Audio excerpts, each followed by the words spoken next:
স্বাগতম আপনাকে। সব রকম লেটেস্ট এবং আপডেট নিউজ পেতে এক্ষুনি চ্যানেলটিতে সাবস্ক্রাইব করুন। ধন্যবাদ। নিয়ে এসেছি আপনাদের সামনে এই মুহূর্তে সবচেয়ে তাজা খবর। নাটের গুরু নাঈম আশরাফ গ্রেপ্তার। ঠিক কিছুক্ষণ আগেই গ্রেপ্তার হলেন নাটের গুরু নাঈম আশরাফ।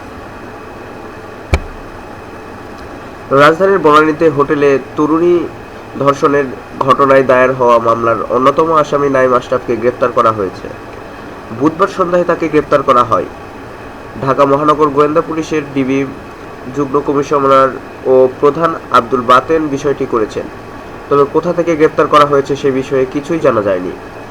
এর আগে গত 11 মে সিলেট থেকে এ মামলার প্রধান আসামি শিফাত সহ দুইজনকে গ্রেপ্তার করা হয়।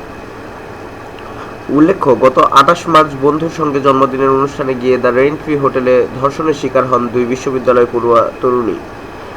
ওই ঘটনায় গত 6 মে রাজধানীর বনানী থানায় অভিযুক্ত সাফাত আহমেদ,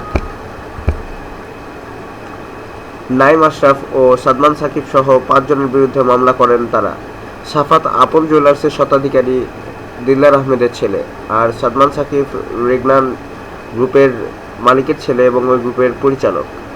এর মধ্যে সাফাতের বাবার বাড়ি সিলেটের গোপালগঞ্জ উপজেলার দক্ষিণ ঢাকা ইউনিয়নের নগরগ্রামে।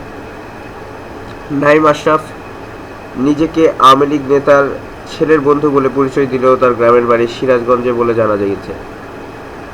মামলার অপর আসামিরা হলেন সাফাতের গাড়ি চালক বিল্লাল ও দেহরক্ষী আবুল কালাম আজাদ। ধন্যবাদ ভিডিওটি দেখার জন্য। আরও আপডেট পেতে অবশ্যই চ্যানেলটিতে সাবস্ক্রাইব করুন।